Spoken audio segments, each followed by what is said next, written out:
मोहन बड़ोदिया में विकसित भारत यात्रा का आयोजन किया गया। मोहन बड़ोदिया को मिलेगी आईटीआई कॉलेज की सौगात। मोहन बड़ोदिया में रविवार को विकसित भारत संकल्प यात्रा का आयोजन किया गया। इसमें मुख्य अतिथि के रूप में शाजापुर विधायक अरुण भीमावत, भाजपा मंडल अध्यक्ष जगदीश पाल, जिला पंचायत सदस्य जगदीश चौधरी, जनपद सीईओ अमृतराज सिसोदिया, तहसीलदार सुनील पाटिल, पंचायत सचिव अर्जुन सिंह चौहान, मीडिया से वरिष्ठ पत्रकार मनोज पुरोहित सहित मोहन बड़ोदिया के समस्त पत्रकार सहित आदि लोग उपस्थित रहे। उक्त कार्यक्रम में विधायक भीमावत ने मोहन बड़ोदिया की जनता का आभार जताकर अपने पूर्व कार्यकाल की उपलब्धियां गिनाई और मोहन बड़ोदिया के विकास के दावे किए।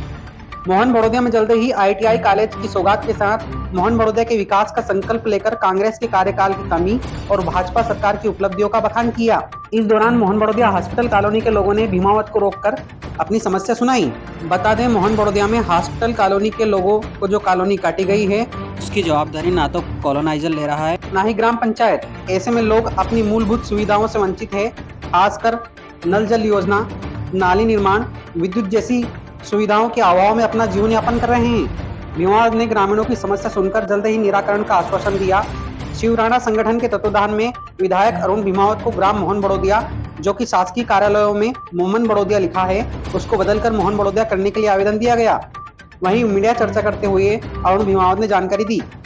आज पूरे देश में पिछले 2 महीने से विकसित भारत संकल्प यात्रा देश के प्रधानमंत्री आदरणीय नरेंद्र मोदी जी के मार्गदर्शन में निकल रही है। इस रथ यात्रा का, इस संकल्प यात्रा का मुख्य उद्देश्य है भारत सरकार और मध्य प्रदेश सरकार की जन कल्याणकारी योजना है, जिन पात्र व्यक्ति के लिए बनी है उन तक कितनी पहुंची है इसकी जानकारी लेना, जिनको योजना का लाभ मिल गया उनको बधाई देना, धन्यवाद देना कि आपने योजना का लाभ लिया, उनको बधाई देना, और साथ में कुछ वंचित रह गए इससे तो उसकी कागजी पूर्ति करते हुए उनको लाभ दिलाना, ये मुख्य उद्देश्य है। तो इसीलिए हम सब लोग जनप्रतिनिधिगण, अधिकारीगण सब लोग हर पंचायत केंद्र पर जा रहे हैं और बारीकी से बातचीत भी कर रहे हैं, आवेदन भी ले रहे हैं। तो आवेदन के पश्चात उसकी जांच करके पात्र योजना का लाभ पहुँचाने में मजबूत भूमिका भारत सरकार, मध्य प्रदेश सरकार और हमारी क्रियान्वयन एजेंसी कार्यपालिका निश्चित रूप से उसको आगे तक पहुँचाने में भूमिका निभाएगी। जहाँ भी हमें समस्या कुछ आ रही है उसका हम खुद तो तत्काल निराकरण कर रहे हैं, कुछ उसके प्रोसेस में लेकर उसका निराकरण करेंगे। और मोदी जी के पक्ष में जो एक माहौल बन रहा है, जनता का विश्वास है, तो मोदी जी ने गारंटी के साथ रथ भेजा है और ये रथ गारंटी वाला रथ है। निश्चित रूप से आम जनता में भी एक विश्वास पैदा हुआ पूरे देश में कि मोदी है तो सब मुमकिन है। मोदी जी ने कहीं की बात कही है तो वो निश्चित रूप से पूरी होगी। तो प्रधानमंत्री आवास वाला मामला जो बार बार आ रहा है उसमें निश्चित रूप से मोहन बड़ोदिया में कहीं ना कहीं यहाँ के सरपंच साहब ने कई राजनीतिक व्यवस्था पालते हुए कई चीज़ें करी है, उसकी मैं जांच करा रहा हूँ। निश्चित रूप से बात करती है इस योजना का लाभ पहुँचे।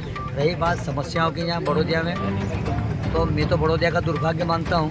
इस बड़ोदिया क्षेत्र से लगातार विधायक भी रहे और मंत्री भी रहे, लेकिन बड़ोदिया में इस प्रकार की तकलीफें आज भी है तो ये बड़ोदिया का दुर्भाग्य है। इसलिए बड़ोदिया के नागरिकों को विचार करना चाहिए और आगे अच्छे कदम उठे और विकास के गंगा बहाने वाली पार्टी आगे आए। और निश्चित रूप से उसमें हमारी भी अपेक्षा रहेगी कि भारतीय जनता पार्टी एकमात्र दल है तो सबका साथ सबका विकास, जितने भी समस्या है, चाहे नाली की हो, रोड की हो, प्रधानमंत्री आवास की हो, उज्ज्वला योजना के से संबंध में, वो निश्चित रूप से मैं आगे 15 दिन में समीक्षा बैठक करूंगा और बड़ोदिया में निश्चित रूप से योजनाओं का लाभ पात्र रूप से मिले इसकी मैं कोशिश करूँ। तो मेरा भी विश्वास है, मैंने 2013 से 18 के बीच में भी मोहन बड़ोदिया में जो आवश्यक चीज़ थी वो मैंने करी है, जो 5 साल का मुझे अवसर मिला था।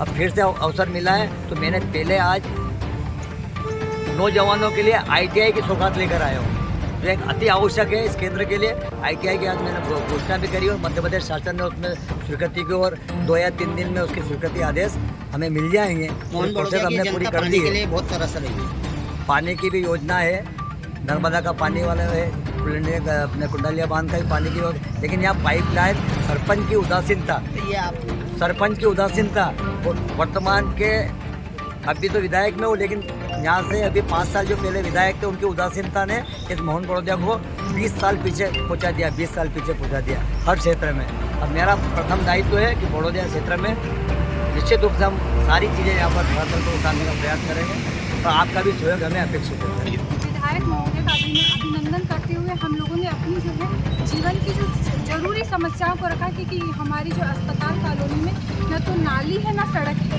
और ये करीब 10-12 साल से हो गया है। जब भी शिकायत हम जिससे लिए हैं वो करते तो वो कहते हैं वो करें, तो हम पूरी आशा करते हैं कि विधायक जी हमारा ये कार्य जरूर पूरा करेंगे, और इसी प्रार्थना के साथ उन्हें 26 जनवरी का आगमन का मैं न्योता भी देती हूँ। 2013 के पहले यहाँ पर लगातार 20 वर्ष तक एक विधायक रहे जो आपके पड़ोस के ही थे। बड़ौदिया के नाम पर उन्होंने राजनीति करी, लेकिन मोहन बड़ौदिया में एक मामूली कौन एक धर्मशाला का निर्माण नहीं कर पाए, ये दुर्भाग्य है मोहन बड़ौदिया। जब मेरे पास प्रस्ताव आया, उस समय तत्कालीन कांग्रेस के जो सरपंच साहब थे, जो कांग्रेस से बिलोंग करते थे, मैंने उस समय पार्टी को नहीं देखा, जनता की समस्या को देखा, और मैंने 20 लाख की लागत से मैंने मामूली भवन बना कर दिया। क्यों भाई? इस क्षेत्र में वोट बटोर पे गए आप, विधायक बने, मंत्री बने, और उसके बाद ये मामूली भवन नहीं। फिर मैंने देखा कि यहाँ पर बच्चे मेरे पास आए, बच्चे मेरे पास आए, क्या नहीं हमारे मोहन बड़ौदिया में हाई सेकेंडरी के बाद पढ़ने हमें सालेपुर जाना पड़ता है, कहीं हमें आगे जाना पड़ता है, हमें शाजापुर जाना पड़ता है। 3 क्षेत्र में हमारे को जाना पड़ता है। यहाँ पर हमारे को कॉलेज की सुविधा नहीं है। फिर मुझे ध्यान आया कि मंत्री होने के बाद मोहन बड़ौदिया में कॉलेज की स्थापना नहीं कर पाए, कॉलेज नहीं खुलवा पाए। फिर मैंने उस तरफ ध्यान दिया और आपके सामने कांग्रेस के सरपंच साहब से भी निवेदन करा था उस समय मैं खड़े हुए कि आप भी मुझे प्रस्ताव दो। पार्टी अपनी जगह है, लेकिन जनता ने मुझे विधायक के रूप में चुना है, तो यहाँ पर कॉलेज भी खोल कर देंगे, और हमने कॉलेज खोलकर और बड़ी बिल्डिंग बना कर निर्णय दिया। ये मूलभूत अधिकार था, लेकिन आपको वंचित रखा गया। अब क्यों रखा गया, मैं एक दिन उनसे भी पूछने वाला हूँ। फिर 2023 में जब मुझे आप सब लोगों ने फिर से कहा, तो मैंने अपना प्लान फिर बताया जाए कि मोहन बड़ौदिया में क्या क्या करना है। और 1 महीना मुझे हुआ है, कितने महीने हुए, 1 महीना में कुछ 3-4 दिन हुए, लेकिन मध्य प्रदेश के यशस्वी मुख्यमंत्री आदरणीय डॉक्टर मोहन यादव ने मुझे कहा कि तुम शाजापुर में एसी विधानसभा से जीत कर आए हो, 1 महीना हो गया, लेकिन आपको मैं विकास के लिए राशि की कमी नहीं रखूंगा। आप क्षेत्र में जाओ, प्रस्ताव लाओ, और सारे के सारे मैं अच्छे से उसमें विकास का काम करूंगा। मैं अभी मोहन बड़ौदिया के लोगों के साथ बैठने वाला हूँ 10-15 दिन बाद। आपकी जो भी आवश्यकता होगी वो निश्चित रूप से हम सूचीबद्ध करेंगे, और एक कागज पे विचार करेंगे, और जनता के हित के सारे निर्णय हम लेंगे, और आगामी समय में हम बस स्टैंड भी यहाँ पर बनाकर आपको देंगे। एक और विषय आया था कि हमारे कॉलेज की पढ़ाई, अब हायर सेकेंडरी की पढ़ाई करने के बाद जिसको उच्च शिक्षा में नहीं जाना, लेकिन हमें टेक्निकल रूप से मजबूत होना है।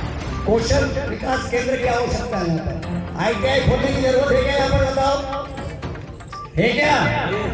खोलना चाहिए क्या? पक्का?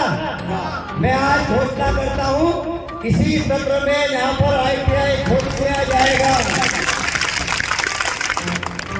ये काम है विधायक के, कोई नाली के लिए से काम थोड़ी है। एक विधायक जनप्रतिनिधि का काम है कि यहाँ में हर व्यक्ति का, हर वर्ग का उत्थान कैसे हो। आज बच्चे हमारे पढ़ाई करने के बाद अपना कौशल का दिखाएंगे, तो ITI के माध्यम से हर क्षेत्र में अपने आप को कौशल करेंगे और अपना धंधा चालू करेंगे। ये काम भी बेरोजगारी समाप्त करेंगे हम, ये काम भी हमारा अपना है। इसलिए ITI भी हम इस सत्र में आने वाले इस 1 साल के अंदर यहाँ पर उसकी स्वीकृति प्रदान करते हुए यहाँ पर खोलने का काम हम करेंगे। साथ ही इस मोहन बड़ौदिया में एक चीज की और आवश्यकता है। अभी तो हमने मालिक को थोड़ा छोटा बनाया था, क्योंकि मुझे 5 साल का अवसर मिला था। अगर मुझे जैसे उनको 20 साल का 25 साल का अवसर मिला है, अगर मुझे 20-25 साल मिल जाए तो इस बड़ौदिया की तस्वीर बदल दूंगा कि यहाँ पर क्या, क्योंकि जनप्रतिनिधि का बहुत पावर है, उसका उपयोग करना निश्चित रूप से सरकार का उपयोग करना आना चाहिए। और वो तो विधायक भी रहे, मंत्री भी रहे, वो तो शायद चाहते थे कि जनता के पास काम ही नहीं हो, काम करो मत, बार बार फिरते हुए बुलाओ। इस बार मालूम पड़ गया चुनाव क्या होता है उनको। गली गली घुमा दिया, गांव गांव घुमा दिया, एक एक गली गली में हाथ उड़वा दिए, लेकिन जनता ने नकार दिया। जनता ने उन्हें नकार दिया और मोहन बड़ोदिया ब्लॉक में तो पूरी तरह से उनको नकार दिया। और सरपंच साहब अब आप भी गुजर जाओ, मैं पक्के में कह रहा हूँ, मैं कोई आपको धोख नहीं दे रहा हूँ। आप जनता के हित के लिए जो आवश्यकता है वो भेदभाव तरीके से काम नहीं करेंगे। जिसका जो व्यक्ति पात्र है उसको आप योजना का लाभ देंगे। आगे राजनीति को अपने दिमाग में हटा देना, एक सच्चे जनप्रतिनिधि बन के काम करना। इसमें अगर जरा से भी आपने कोताही करी तो मेरे से पूरा नहीं होगा, ध्यान रखना। खड़ो जाना केवल 5 साल के जितने भी निर्माण के काम हुए, मेरा आवेदन तैयार है, मैं आपको लेके जा रहा हूँ। पूरी ईमानदारी से हर चीज की जांच कराना और उसके मुझे रिपोर्ट करना। और जितने ही जगह योजना को लाभ दिया गया है उसमें आप सूक्ष्म रूप से जांच करना कि 5 व्यक्ति के नाम जहाँ पर काटे गए हैं, 5 व्यक्ति के नाम जहाँ पर काटे गए हैं। मैंने आपको पहले भी कहा है, मैंने 15 दिन इसकी एक्सरसाइज करी है। मैं 15 दिन बाद ही यहाँ पर आया हूँ, इसको लेट कराया मैंने। 15 दिन तक मैंने हर चीज की एक्सरसाइज करी है। यहाँ पर प्रधानमंत्री आवास में भी गड़बड़ी हुई है, जो पात्र था उसके आज कच्चे मकान है, उसके पात्र थी, उसके नाम सदस्य सूची में नहीं आए। इस प्रकार के मेरे पास प्रूफ है। इसलिए आप सब लोग अब विकास खंड के अधिकारीगण भी आप सुन लें, अपनी मानसिकता को भी बदल लेना। अब 5 व्यक्ति को अगर योजना का लाभ नहीं मिला तो मैं आप लोगों को भी छोड़ने वाला नहीं हूँ। इसलिए आप सब लोग, आज आपसे निवेदन कर रहा हूँ, मेरी भाषा जरूर कड़क है, लेकिन एक और कह रहा हूँ, इस क्षेत्र में मैंने 2013 से 18 के बीच में चोरी चकारी को बंद किया था कि नहीं, ईमानदारी से बताना। अगर मैंने बंद किया था तो जोरदार ताली से उसको स्वागत करूंगा। 5 साल फिर 2018 में कोरोना आ गया था, राजनीति में मैं हार गया, लेकिन वो कोरोना जैसी बीमारी थी निकल गई, फिर 2023 आ गया है। मैं आपसे निवेदन कर रहा हूँ, आवेदन कर रहा हूँ, इस बड़ोदिया क्षेत्र में चोरियां तुरंत बंद हो जाए। अपराधी या तो अपराध करना छोड़ दे, या फिर नाम जाए, या फिर जेल की सलाखों के पीछे उसको करो, चिन्हित करो आप। क्योंकि बड़ोदिया में चोरी चकारी का भय, भेद चोरी, ट्रैक्टर चोरी, मोटरसाइकिल चोरी, इस ताजापुर विधानसभा क्षेत्र में फिर से आज पिछले 5 साल से फिर चालू हो गई है। इसको तुरंत बंद करने के लिए आपको मैं निर्देश देके जा रहा हूँ। आज के अवसर पर आप सब लोग बड़ी संख्या में उपस्थित हुए और कुछ मांगे मेरे पास सीओ साहब नहीं बैठे, उनको आवेदन दे देना। सारे के सारे काम ईमानदारी से होंगे और साथ में जितने भी विकास के प्रस्ताव, चाहे वो ग्राम पंचायत से आए, चाहे हम से आए, इस मोहन बड़ोदिया को हम सुंदर मोहन बड़ोदिया बनाएंगे, विकसित मोहन बड़ोदिया बनाएंगे। ये मैं आपसे वादा करता हूँ। बहुत बहुत धन्यवाद, आप सब लोगों ने स्वागत किया। और एक बार जोरदार तालियां माता बहनों के लिए आप सब लोग बजाएं। धन्यवाद देना फिर माता बहनों कि आप इस बड़ी संख्या में यहाँ पर उपस्थित हुई है, उसके लिए बहुत बहुत धन्यवाद। और एक निवेदन करने के लिए आए हैं, हम एक नारा लगाएंगे, उसके बाद मैं अपनी बात को रखूंगा। सनातन धर्म की, सनातन धर्म की जय जय। देश के प्रधानमंत्री जी ने आपकी भावना के अनुरूप अयोध्या धाम में राम मंदिर का निर्माण कर दिया है, लेकिन 22 तारीख को क्या होने वाला है वहाँ? बोलो यार, प्राण प्रतिष्ठा का कार्यक्रम होने वाला है। नरेंद्र मोदी जी ने हमसे निवेदन किया है 4 दिन पहले अयोध्या धाम से कि माता बहनों, आप सब लोग अपने अपने घरों में 22 तारीख को राम ज्योति दीपक जलाएंगे। कौन कौन जलाएगा? हाथ खड़े करके एक निवेदन किया है। ये तो काम हो गया आपका, अभी थोड़ी देर दिवाली आती तो हमें क्या करना पड़ता है? साफ सफाई। तो साफ सफाई इस बार महिलाएं नहीं कर रही, साफ सफाई अब पुरुष वर्ग करेंगे। ये गिनती करेंगे हमारे मंदिर जो देवालय है मोहन बड़ोदिया में कम से कम 25 मंदिर हो गए। करीब 25 मंदिर तो ऊपर ही हो गए। 25 ही मंदिर की साफ सफाई 14 तारीख से 21 तारीख तक हो जाएगी। क्या अपनी अपनी टीम बनाओगे मंदिर की? पक्का? सब अपने अपने घर के आसपास के मंदिर, चौराहे के मंदिर, पुरुष वर्ग उस मोहल्ले की टीम बनाए और उसकी साफ सफाई करे। वहां पर घर रोगन करा दे, लाइट लगा दे और साथ में दिवाली का नाम आता है तो फटाके जरूर फोड़े। अब फटाके फोड़ने की जवाबदारी भी मोदी जी ने तय कर दी है। साफ सफाई की पुरुष वर्ग की, दीपक जलाने की महिलाओं की और फटाके फोड़ने की हमारे बच्चों की। एक दो जने इधर आ जाओ, बच्चे इधर आओ कि लोकसभा के चुनाव आ रहे हैं महीने। कौन कौन प्रधानमंत्री नरेंद्र मोदी जी को बनाना चाहता है वो हाथ उठा कर। मैं अधिकारी कर्मचारी से भी पूछना चाहता हूँ कि प्रधानमंत्री को कैसा होना चाहिए, नरेंद्र मोदी जैसा होना चाहिए कि नहीं। लेकिन आज जो जैसा माहौल बना है, नरेंद्र मोदी जी की जो ऊंचाइयां हो गई है उत्तर पे, प्रधानमंत्री पद उनके लिए छोटा हो गया।